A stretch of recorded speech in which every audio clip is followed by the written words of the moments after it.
Wilmington, Delaware, a city of roughly 71,000 people, all with a unique story to tell. WITN 22 presents a brand new show that shines a light on Wilmington's most extraordinary, everyday people.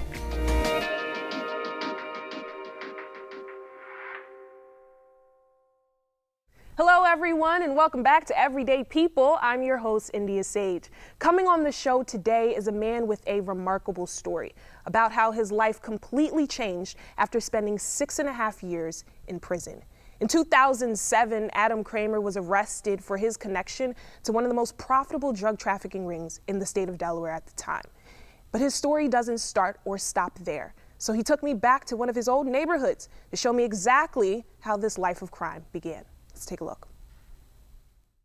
So we moved down to this area when I was 14, going into 15 years old. I was really, disobedient and just testing the waters. My parents were going through a divorce. My mom, she had breast cancer during that time. I was dealing with it through anger. I had outbursts. I would break things, getting into marijuana, start smoking it, and then, with the entrepreneurial young mind, we don't have money to actually buy it, so why don't we save up our money, buy a lot, sell it, so then we have free marijuana to smoke. And once we figured out how to do that, it was really game over.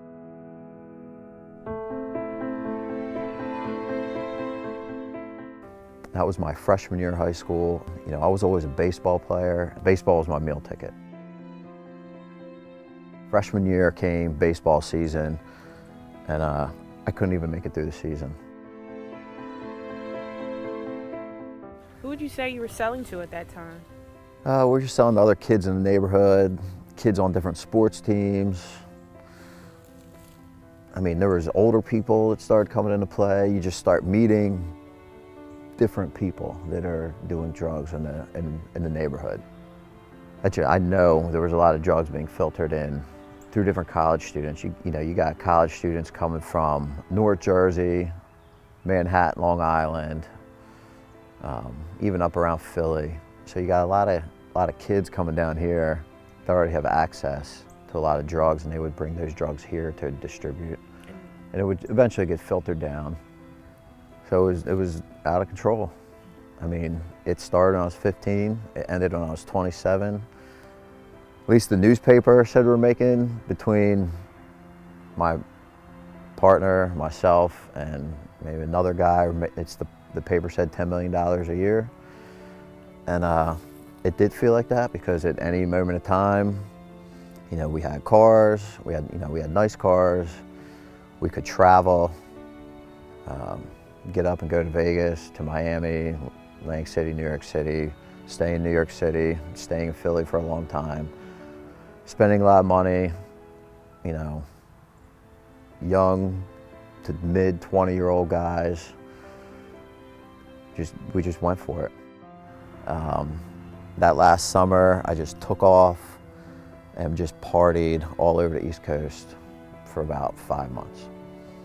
When did it finally come to an end? September 28th, 2007. I was sitting at my mother's house awaiting to actually go to Pennsylvania State Prison for a DUI case.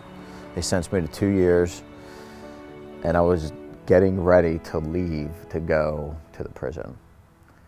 And that's when multiple agents stormed my mother's house.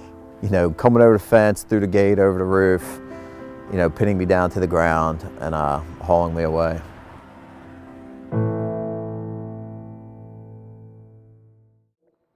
Joining us now on the show, Adam Kramer. Welcome. All right, thank you. Good to see you again. Nice to see you too.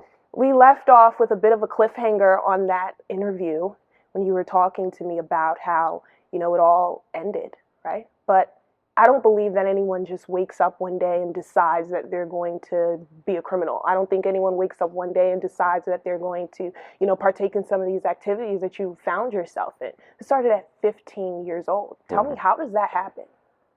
At 15 years old, I was the first year I was ever in public school. From 1st to 8th grade, I was at a private school. It's very secluded. There's not many students.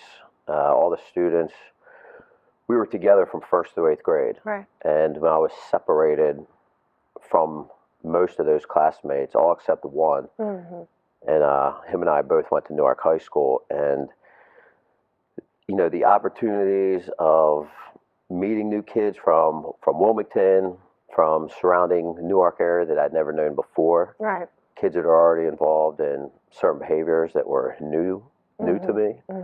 And quite frankly, I enjoyed some of those behaviors.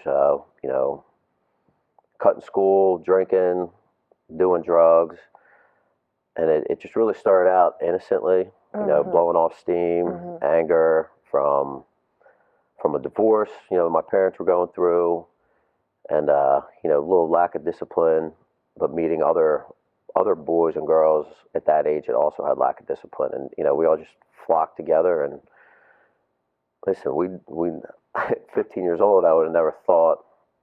I've said this before. I would never thought that even by the time I was in college, I would have been making that much money off the drug trade. And, And that was a lot of money being made for young men, right? And so this started out at 15 years old, just having fun, just being young. When I think about who you are today, it's very hard to think about that Adam from then, because there's certain stereotypes that people place on someone that sells drugs, right? And so you live in this suburban neighborhood, you're going to this high school, you're playing sports, you just didn't fit the mold that most people think. Do you think that a lot of the trauma that you were dealing with in your life at home really made a major impact on you to want to even lead you into this life? Absolutely. There was, like I was speaking about, a little lack of discipline in the home. Yeah. To no fault of my mom or dad. They were, they had issues, and, but at that time, when I needed lots of discipline, I wasn't getting it. It's been known in my family, a lot of the boys might be a little ornery at times. No bad guys, just ornery, maybe needed a little bit more extra discipline. Yeah. And when I wasn't getting it, it just led me to, just kind of like an escape route for me. Right. Not to think about reality, and I could unwind temporarily from reality by partying on the weekends. And once you don't have enough money to fulfill that partying, you start seeking other ways to make that money. Right, to make money, to fuel the party. Did anybody in your family at this time notice that your life was kind of taking a different direction and turn? Absolutely. The first season I didn't play baseball, alarms went up in everybody's corner. Yeah. Mom, dad, even little sister, cousins, aunts, uncles, they all, they could see it unfolding. That was the first year I didn't play baseball since I was 5 years old. And then I didn't wrestle, and then I didn't play football. And I was putting up a fight not to do it, no matter what uncle, what dad, what they said. I just didn't, it was too late. I didn't care. I was very blatantly disobedient and, just throwing up roadblocks and just refusing to play sports. When did you notice that things were starting to spiral out of control? I think that freshman year of high school, because deep down inside I was mad at myself for not playing baseball, because I knew, playing football and wrestling was okay for me, and I really did it just to stay in shape to play baseball. I had already spoke to a baseball coach, I'd spoken to some college coaches, and it hurt me not to play baseball my freshman year. And it's more of a hand-eye coordination sport, so once you don't play one season, automatically the next season, it's like you're playing catch up. Right. Different from football and wrestling, where you can kind of just jump in and out and pick it back up. A lot of people would say, get kids involved in activities, get them in sports. This is what's going to help keep them out of trouble. But That didn't work for you. Yeah. Why is that? I think I just, they say one of the most dangerous times in America is between 3 p.m. and 5 p.m. because the lack of parenthood, parents still being at work. So, like I said, I wanted to fuel the party on the weekend. Well, the money making came between those hours, 3 to 5 p.m. So, and that's also when practice was. So there'd be times where I would try to skip practice, make a couple illegal moves, and act like nothing happened. But eventually, that was not working. So I just said, I'd rather be partying on the weekends and I need money to do it. So I'm going to, do drugs and sell drugs after school. And finally, this caught up with you, Adam. Years later, you find yourself at your mother's house being arrested for what you've been involved in over all these years. What was that moment like? I wasn't surprised. I mean, I knew for a time that the DEA was around. There was other people that I was tied to that were arrested and already in jail. It was a relief. Honestly, I had been running hard for about 6 months at that point. Yeah. Drinking, I would probably say drinking 6 or 7 days a week. A lot of cocaine use, 6 or 7 days a week. And I was just tired. My brain was tired. I was tired of running and finding places to move around up and down the coast. I was running out of money. I remember you telling me in the interview that your mom, your family, by this time were actually happy that you were somewhere that they knew where you were. I think my mom and dad were relieved at that point because they knew where I was sleeping. And you were sleeping in many different places because from what I've learned over the course of that 6.5 years, you were in 10 different prisons. At what point did you start to feel any remorse or regret for what happened? At what point did you start to decide, I want to turn my life around? I don't want this moment to define me. I think there was a gradual change. I was very angry at the world and thinking, to the point where I couldn't even sleep at night. Yeah. I was angry at family. I was angry at cellmates. I was angry at correction officers, my public defender. Yeah. And I couldn't even remember why I was angry. And, just thinking about that night after night after night, like, okay, this obviously isn't everybody else. There's something in me that has to change. And just thinking about that over and over and over again, knowing that I couldn't run to the alcohol anymore. I couldn't take the escape route to the drugs and alcohol, but I actually had to face the reality of my anger. And somehow, I'm sure you found sports again. You found athletics again. Is that where CrossFit came in? Well, CrossFit hadn't come into the picture probably to years later when I was first released from prison. I, however, did start working out a lot in prison. 3 years into my prison sentence, I actually became a circuit trainer, and that was my job in a federal prison where I was coaching for about 30 new inmates every 3 months. Wow. And that actually helped shape and mold my coaching abilities, being able to coach 30 different inmates from all over the country, some from the world. And, working out, being on the softball team, was great in a softball league in prison. So, yeah, sports, working out in prison, a lot of reading is what kept my mind focused. And keeping you focused, it did. Adam, this was just the start. We haven't even scratched the surface to what's going to come next. We'll be right back. How could one person or a team of people lower a murder percentage in the city that they live in? And I felt that I was led directly to the juvenile detention center. After spending 7 years in prison, Adam returns to society on a mission to help troubled youth in Delaware. That and much more coming up on Everyday People.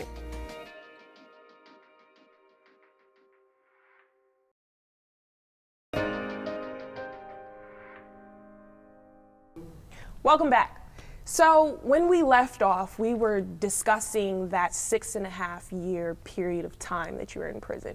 And there's so much that we could talk about, Adam. We'd probably be here all day. But you were telling me about how you were finding yourself again. Would you call it finding yourself again? Yeah, I was digging deep inside. I'd been, started drinking around 12 years old, and then it got super heavy when I was 15. Drugs being a major play from 15 to 27 years old. So a lot of what you went through is kind of now being suppressed. Right. Right. And so when you were in prison, you were able to really get connected to who Adam was again and what Adam liked to do. Right. It was the first time I was sober as an adult. Wow. For a long period of time. Yeah. Was in prison. That took, say, about 3 months in. The clouds were clearing, starting to think more clearly, back on my feet, and now I'm first facing, the worst external circumstances of my life. Yeah. What was your family going through at that time? I know some people say that when one person goes to prison, the entire family goes too. They're worried about you, they're thinking about you. Did you have any connection with anyone on the outside? Were you in communication with anyone? Yeah, I mean, my mother and father, Yeah. and my sister, Audrey, who is now my wife, I wasn't dating her at the time, but I know she was going through a rough time on basically just the not knowing on what was going to happen, and what we did know was the potential of what could happen. Right. So those things combined, of course they were worried. I mean, they felt safe that they knew I'd be alive another night, but at the same time, not knowing how long of a sentence I could get was a struggle. Do you feel like you were lucky with that amount of time? Some people say, go harsher, go harder. Yeah. And some people say, well, give them a chance so that once you do get released from prison, you can do more with your life. Do you feel lucky? When they gave me my sentence, I wanted to do flips in the courtroom because I knew how it could have been a lot. It could have been way worse. We could have got a lot, double-digit years, and that didn't happen. I was very grateful for the amount of time I did get. Talk to me about the day you were released. What was that like? So there was like 2 feet of snow on the ground. Audrey, who's now my wife, we weren't married at the time, she came to pick me up. I was at a Pennsylvania State Prison about 5 hours away, which is an hour south of Pittsburgh. Drove home. I immediately called my probation officer. Probation office was closed, and I called the second thing I did was call a church and beg them for a maintenance man job. And yeah, that was ate a home cooked meal. Wow. I was very careful about it. I wanted my same reading and spiritual disciplines to be the same on my last day of prison and my first day out. Did you fear that you would not be able to get a job after you were released? No, not at all. I mean, there are some guys out there say, oh, it's so hard to find a job, but in reality, there's lots of second chances out there, and there's lots of people, especially today, that are willing to give somebody a second chance if they show that they're a go-getter. And that's exactly why I called the church. They told me no, and I said, I'll call back tomorrow. Very persistent, called them back the next day. I'm like, look, I will work for cheap. I don't have a car. I'll be walking there, clean the toilets, clean the parking lots, whatever you want. And I think reluctantly, they turned me over to their facilities manager, and they hired me for $8 an hour for 6 months. $8 an hour is not a lot. Yeah. In a year to take care of you. So what else did you aspire to do to kind of get yourself back on your feet in this time period? I had all these, grandeur ideas before I was released from prison, but, soon to find out none of that was going to come true. I was just doing my best to save my money, look for opportunities to get certifications. Yeah, I thought most likely I'd be going to some type of trade school, some type of construction, skilled labor, and that just didn't happen. No, didn't happen in that arena, but you were able to find something else to get certified in. What was that? So I'll back up just a little bit. When I was in a federal prison, I got certified as a personal trainer.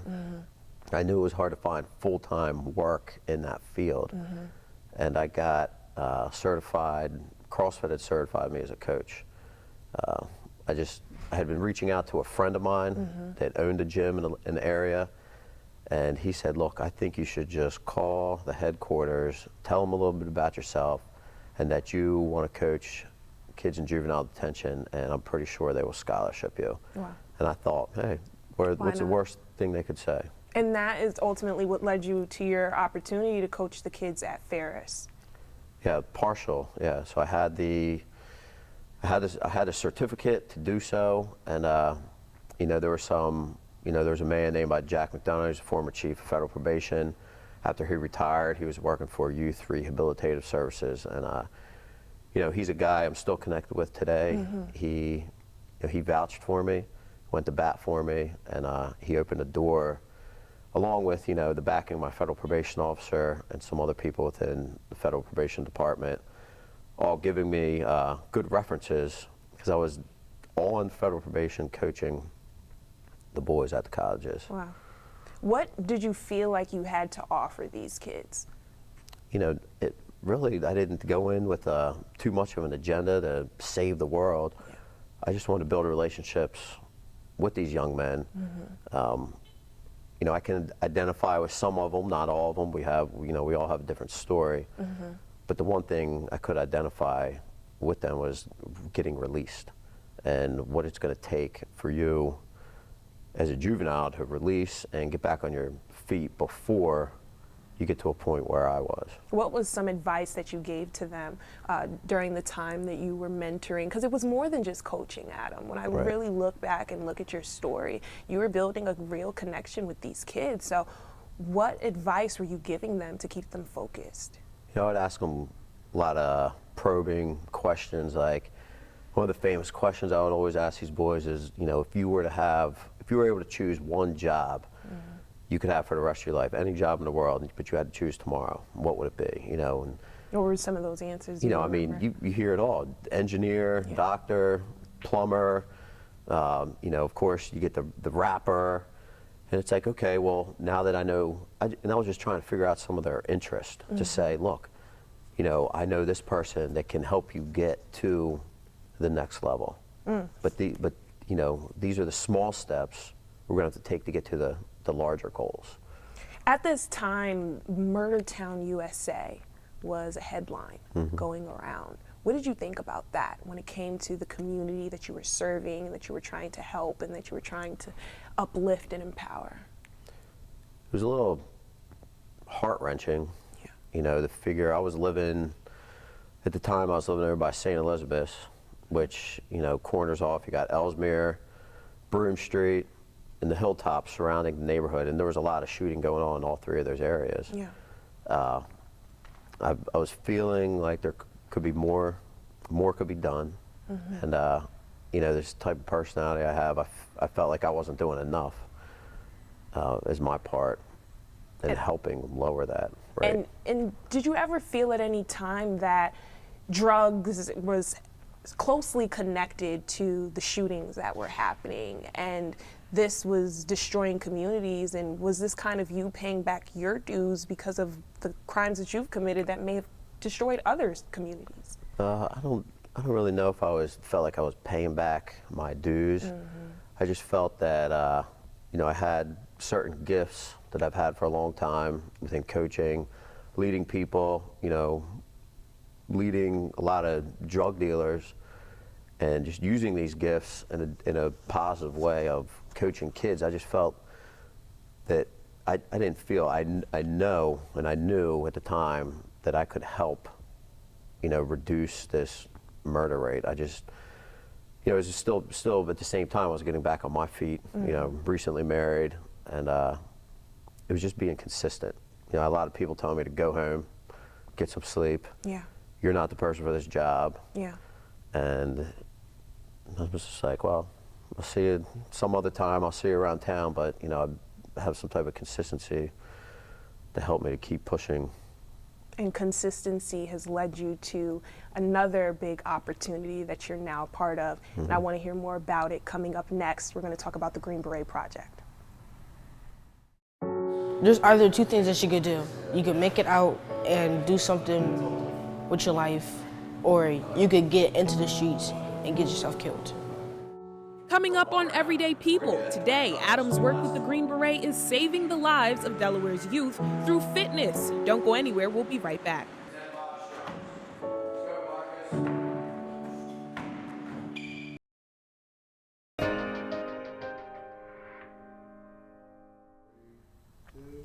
When we left, we were talking about the work that Adam now does while working with young men, part of the Green Beret Project. We're going to take a look and see how his work has impacted their lives.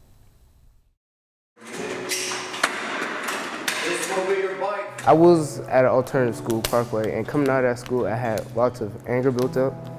There was a moment in school where I got picked on a lot, and I didn't know how to defend myself, so I brought a knife to school. I did have many family members who hasn't got the chance to have success when they were younger, so now they're in and out of jail. Me, I haven't lived in that one good neighborhood since I've been born. Just 3 weeks ago, right across the street, somebody shot a car up. There's either two things that you could do.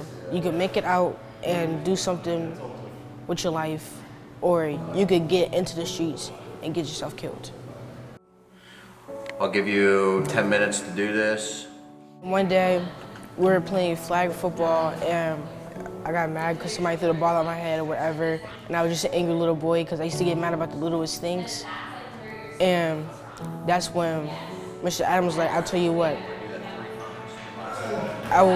if I could talk to your mother and if we could pick you up from your house and drive you down to the youth center, would you love to come to the youth center and do CrossFit with us? I said yes. Take your time and breathe.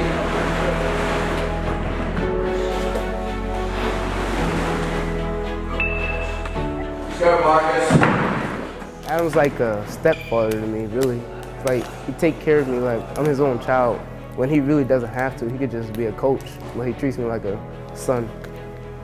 I have someone to relate to. Like, instead of just being that one oddball, got in trouble, now I actually have someone to relate to and tell my story back to. 10 seconds! I didn't renew, I liked CrossFit and wrestling and football before I met them, but then I started figuring out, yeah, I want to do that, and I want to join the Army when I grow up, and I want to be part of the Green Beret. I look at my uncles and I look at them like, I wish they had the chance. So I want to be part of it so it can keep going and other kids gain success in their futures.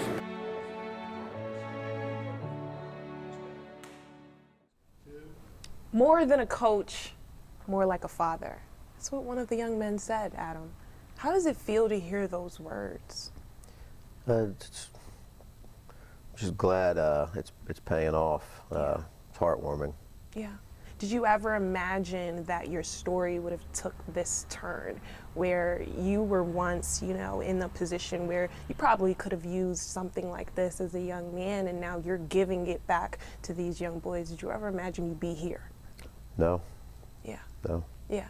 And so how did you actually become a part of the Green Beret Project? I was at a reentry symposium at Del State, speaking my mind about probation. Was approached by somebody within a representative in Senator Coon's office, and I was calling her, and she was down Dover, and I was calling her, letting her know I was coaching boys in Ferris that are getting out to Dover, and they're going to shoot each other, and I needed help in Dover, and I didn't know anybody, and she connected me with a guy. Actually, this guy called me one day on the phone very, very abruptly, and told me he was an FBI agent, a CrossFitter, Christian, and he just started an at-risk youth program 2 months ago, and he needed help. And within that 15 seconds, I didn't know what to think. Yeah. Just from all his titles, and because he was feeding my emotions. Saying he was a Christian, saying he was a CrossFitter. He was already coaching at-risk youth, and he needed my help, but he was an FBI agent, and I'm an ex-offender. So you just probably felt like this may not work. Right. Yeah. But somehow it did, and now you are working with these young men. What are some of the things that you noticed about them when you first met them that they really needed help with? Well, it's about, the working with a fatherless community. Yeah. Not to say these mothers aren't doing the best they can, but at the end of the day, some of these young men need discipline in a loving manner. They don't need someone to yell at them, tell them what they're doing wrong. They need someone to let them know what they're doing wrong, but how to do it right, how a man would act in a situation. So basically, we're taking them, we do much more than CrossFit. We do, we take them to camps, we take them to camping trips, beach trips, just basic outings. Take them out to dinner, we'll put them in suits, take them out to dinner, and just teach them basic social cues, manners, life skills, how to act in public. And then when the informal mentoring is going on, that's when the questions come up. That's when we're starting to dig deep into life's issues. Why do you think it's important to build a deeper connection with them outside of just coaching? Why do you think that's important? I'm not just trying to make a bigger, faster, stronger athlete, but you're trying to, make a successful adult. And a lot of these kids have a lot of talent that's going to go to the wayside if there isn't, somebody stepping in, showing them the way, figuring out like, hey, you have this talent, encouraging that talent, but then capitalizing on their talent with them, not for them. Some people say they don't like the idea of someone coming into their communities and trying to save these boys. What do you think about that savior mentality? Do you feel like people are looking at you like that when you come into these communities and work with these kids? I think they get scared that people come in for a little bit amount of time, they make a lot of promises, and then they leave. Right. So back to the consistency, I didn't come in with the savior mentality. I just came in and said, hey, we're offering some CrossFit and some community dinners, and you're invited. And that was it. And just built relationships. And from the relationships, that's when, it's like, okay, well, what's next? What makes you tick?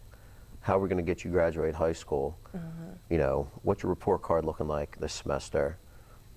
And really, I didn't, of course we had a loose agenda on what we were doing, but we didn't go in kicking down doors, we're going to save, this housing authority neighborhood. We're just coming in and trying to build some consistency. We want to share some meals with you, and we're going to start working out with you. And that's what I was going to ask. How did the community receive you? Or is there a lot of support behind the Green Beret Project? Are you seeing it from families of these young men? In the two particular neighborhoods in Dover, being Manchester and Simon Circle, yes. At first you got two bald white guys coming in. I automatically get, you must be a cop. Right. And I say, wow, you're stereotyping me now because I'm white and bald and I must be a cop. And so then when they find out my backstory and the founder's backstory, being an ex-offender, an FBI guy, that takes them back. And then when they see, okay, they're showing up week after week, twice a week, now it's 3 times a week, and they're constantly there. And they're not making these big, huge promises, but things are happening slowly. That's when the mothers started buying in. Other siblings were buying in. Friends of the kids were buying in. It just kind of happened. There's a lot of community healing, obviously, that needs to be done, because the fact that they're even afraid that a police officer, you say a cop, a police officer would be coming in to help them, they wouldn't want the services if that was the case. That's kind of sad, right? Because at the end of the day, we should all be working together to help the lives of these boys, no matter what the background is. And you encourage them to join the military, you encourage them to do something constructive with their lives. What is the response of the families when they hear, oh, well, now this young man wants to be a police officer, he does want to go to the military? What do they say to that? I haven't had any complaints yet. Right. We have had some hard situations with a few mothers. Yeah. Mainly because the boys constantly want to be with us. And there's been times where a mother would ground the boy from coming to us. And we would go to the mother and be like, look, we're not, we don't think you should ground them from being with us, because we're providing a safe outlet and discipline. We're encouraging them not to do the behaviors, that they're grounded for. What do you think their fears are? The mothers? Yeah. I think they're just out of desperation because they don't want their boys to grow up and be in the streets or be in jail or be a statistic. Who are some of your partners that work with you with the Green Beret Project? Maybe some people that come in and speak to the boys. Do you have opportunities for that? There's been multitudes of people around. There's been other ex-offenders, other federal law enforcement, local law enforcement, everywhere from Dover Housing Authority, college football coaches, recruits, Habitat for Humanity, Salvation Army. There's just, Dover CrossFit gym owners, other CrossFit gym owners. We really try to, whatever gifts these kids have. A couple of these young boys want to be engineers. So it's like, okay, I am not an engineer, but I can get a robotics guy down here and start coaching you guys how to build robots. That's awesome. I can take you guys to University of Delaware, start studying electrical engineering and solar panel, because one of my good friends works in that department. So it's just utilizing other people's gifts. So bringing kids to see how solar panels are built, and I don't know anything about that. Yeah. But these kids are interested in that. Some of them are not interested in that, and then, when they're going home and telling their mothers constantly, we're learning how to eat in a good way. We're doing, robots, and the mom already knows that they love robots. So now we're creating some buy-in. That's awesome. That's awesome. If you knew what you know now about the impact your work has had on these young men, would you have done anything in your past differently? I think everything in my past up to date has prepared me for today. Yeah. It was not an easy path, all the way back from childhood, through the jail years, through the addiction years. None of it, it was not an easy path, but it's shaped and molded exactly who I am sitting here today. Stay with us. We'll be right back. Still ahead on Everyday People, the U.S. Attorney for the District of Delaware joins us to discuss the critical role that Adam's work plays in public safety and what the state is doing to provide opportunities for ex-offenders. Stay right there. We'll be right back.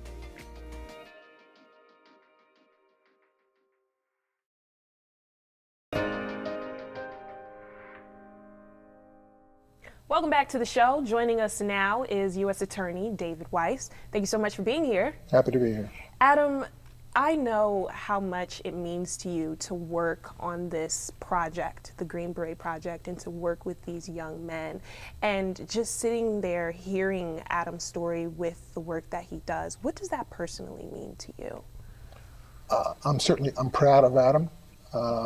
It takes someone with special talents to accomplish what he has in our community, and I'm also proud of our office's work with Adam and other ex-offenders, because it's a critical part of what we do in terms of public safety. I mean, I don't have the credibility and the rapport to be able to establish these connections with young men who are experiencing what Adam has been through. Sure. He does. Sure. He cares about these kids. He works hard at it. And he's got the ability, as he's demonstrated here, to connect with young men. And that gives us a chance for people who are returning to our community. Earlier in the show when we were talking, Adam was telling me that the sentence that he got could have been much harsher. And luckily enough, he was able to come back into society and contribute something. Do you think that the justice system got it right when it came to Adam's case? I don't remember all the particulars. I know it was a substantial drug case. Yeah. But the easy response is yes. Yeah. I mean, look how it's turned out. Yeah. Adam, he did his time. He went through the evolution that he had to as part of the process in incarceration. Yeah. I mean, part of the reentry process is it can't just be the system and the others who are responsible for bringing the ex-offender along. The ex-offender has to be a part of that process. Absolutely. They have to be willing to try to, reintegrate into society. Absolutely. And so Adam clearly went through that evolution, and what he's accomplished, as I said a moment ago, has been phenomenal. On a federal level, what are we doing now to help ex-offenders like Adam enter back into society and be able to contribute something, maybe not as similar as he has, but something to society? Well, on a national level, for instance, the First Step Act was passed in the last year. Now that specifically provides good time credit for those who go through a recidivism reduction program.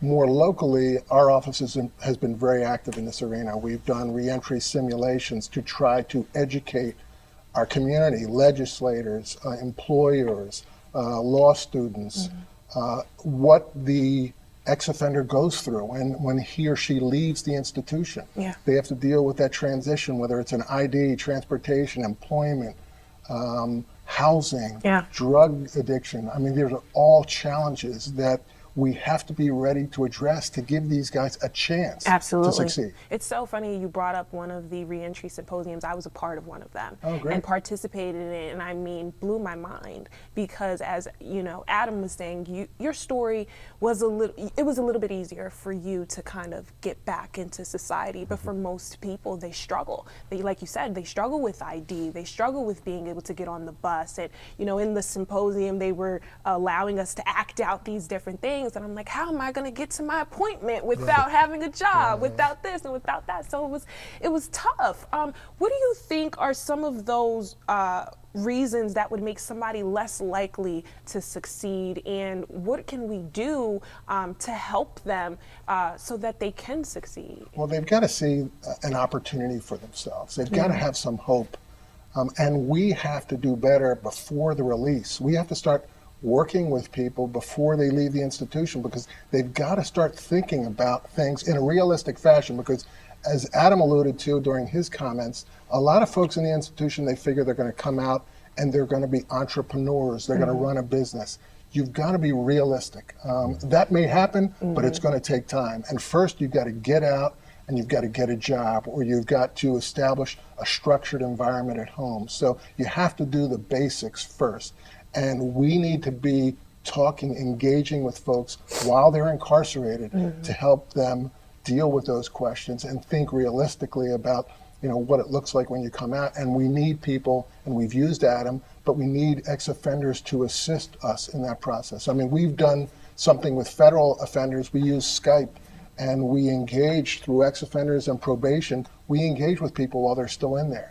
And they're very responsive to it. They've got a lot of questions, but it's good to start the conversation. The earlier you do it, the better equipped folks are to deal with what they're facing. What type of advice would you give, Adam, to someone who has offended, is now out in society, they're trying to do better?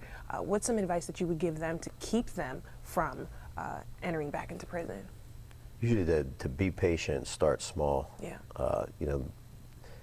I've heard story after story of guys getting out that, back to the entrepreneurial thing, they have these grandeur thoughts that they're going to get out and stuff's just going to fall right into place. And when it doesn't and they feel like a failure, that's when things can start to crumble fast. So to be patient, start small, and be consistent. Because people are watching. It took 6 months, 12 months, and people are like, okay, he's still on the right track. Let's give him another 12 months and really see if he is who he says he is after 2 years. And so some of these businesses that people may go to looking for a job, looking for an opportunity, oftentimes turn them away if they find out that they have something on their record. Is there any bit of advice that you could give to these businesses to kind of open the door for ex-convicts to be able to get their lives back on track? Yeah, I'd say, just if the person is qualified, you know, with the skill needed to get the job done, I would say overlook these crimes. And, you know, check into the references, call their POs, make sure they are who they say they are, but don't just turn them away just because you see on a piece of paper, oh, felony, automatically disqualified. Yeah. I mean, at least bring him or her in and check out the preferences and, you know, ask, be like, hey, can I call your PO? Yeah. Ask those questions to an ex-offender. U.S. Attorney Weiss, I really want to know, you know, do you think that organizations like Green Beret are helping this problem? Yeah, I think absolutely. I think there are a number of good organizations out there who provide a vital service. I mean, you've got to give yourself an opportunity to connect with the community. Yeah. Adam and the Green Beret Project, they've done a phenomenal job at reaching into schools and giving kids a place to go, Yeah. and an opportunity to use their time productively rather than, you know, when they leave school, hanging around and finding themselves into situations that can only lead to trouble. Absolutely. This allows them to use their time productively. It's a great outlet. I agree. And I think it's great because, you know, we are talking about, in your instance, reentry and being able to get back into society after you committed a crime. But the real thing for me here is making sure that these kids don't ever have to enter into the system. So, Adam, love the work that you're doing. And I know that it doesn't stop here. This story has so many layers. Adam is now working on actually having a facility somewhere on the east side. So we're going to learn more about that when we get back. My hope is that, you know, all these walls will come down, except for... Still ahead on Everyday People, Adam and the Green Beret are bringing a publicly accessible CrossFit to the city's east side with the help of a local entrepreneur who's providing jobs for returning citizens. Everyday People will be right back.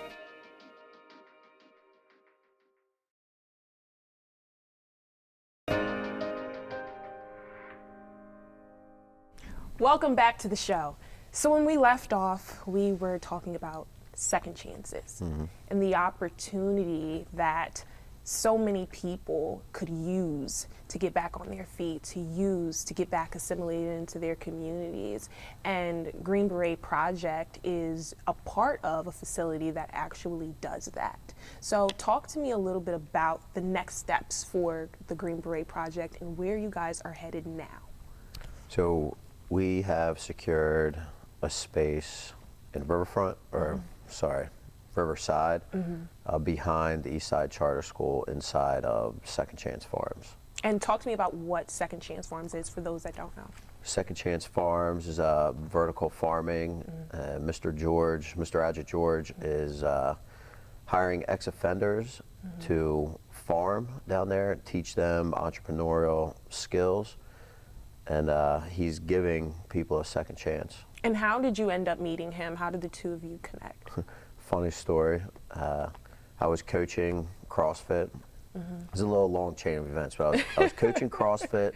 There was a priest from his church that I used to coach who invited me to his church to speak at his church. I spoke at the church, and I met a woman who happened to be Mrs. George. I didn't even know they were married at the time. And then I was actually at one of those federal reentry simulations, and Mrs. George introduced me to her husband, Adjut. Talked to Adjut for about 3 minutes, and he invited me over his house. It was pretty funny. Yeah. So I went over to Adjut's house, and we kicked it off right there. He took me down to the building, and he offered a lease for $1 a year and free utilities. That is amazing. Something that I'm pretty sure no one has ever heard of someone doing. Right. Why do you think Adjut gave you that opportunity? I think he sees the need for the neighborhood. He sees the need for people not even to enter the system. And he also sees a need for the ex-offenders that are currently working for him to have, you know, fitness, nutrition outlet that's free to them right on site. So they can come to work, and they can also get coached up at CrossFit. I can feed them nutritious, That's amazing. you know, That's meals. amazing. And then at the same time, help them through their obstacles as being one ex-offender to another ex-offender. You talked about the many needs that Ajit saw to help you. What are some of your needs while working in this facility? So we were a little, when this opportunity came about, we were not financially ready to move to Wilmington. It wasn't it was on our radar, but not for a few years. But we couldn't pass the opportunity up of a 6-year lease for $6 and free utilities. So the inside of the warehouse, the 2,000 square feet where he gave us, needed some walls knocked down. It needed to be renovated, new walls, electrical, HVAC, all moved around. So my need is for the finances to rebuild the inside of the warehouse. How can people help you with this? Well, if somebody has $92,000, that would be fantastic. And we could. I did see on your website that you guys do accept donations, and would those types of things help? Yes, every dollar helps. Yeah. Whether it's $100, $10,000, $20,000, every dollar helps. We've had help from local foundations, donors from around the East Coast have helped us up to date. And I know that with more help that you guys get, the better you're going to be able to serve this community. Thank you so much, Adam, for sitting down with me and having this conversation. I'm glad people are going to get to know your story a little bit more. We'll be right back.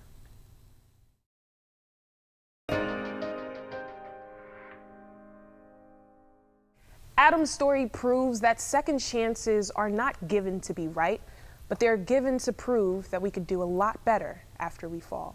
Thank you guys so much for joining us on this episode of Everyday People. We'll see you next time.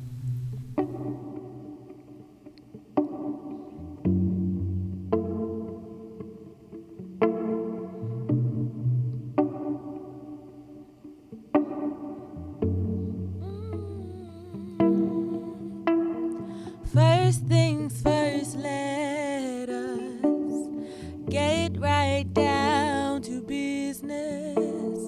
You and I have something we need to address. Is this love? A feeling that's incredible, yet above me. Love. And I don't know how I'm going on without you. It's you I love. A fact that's undeniable. You're my love. I'll be the one. First things first, let us get right down to business. You and I have something we need to address. Is this love? A feeling that's incredible, yet above me. Love, love, love. And I don't know how I'm going on without you. It's you I love. A fact that's undeniable. You're my love. I'll be the one. I'll be the one, I'll be the one, I'll be the one, I'll be the one, I'll be the one, I'll be the one. I'll be the one, I'll be the one, I'll be the one, I'll be the one, I'll be the one.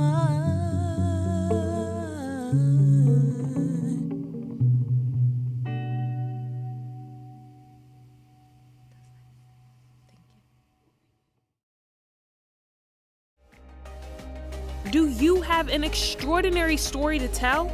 We want to hear it. Please email us at bookings.everydaypeople@gmail.com. You could be our next featured guest on Everyday People. Everyday People is a production of WITN 22, filmed at the historic Grand Opera House.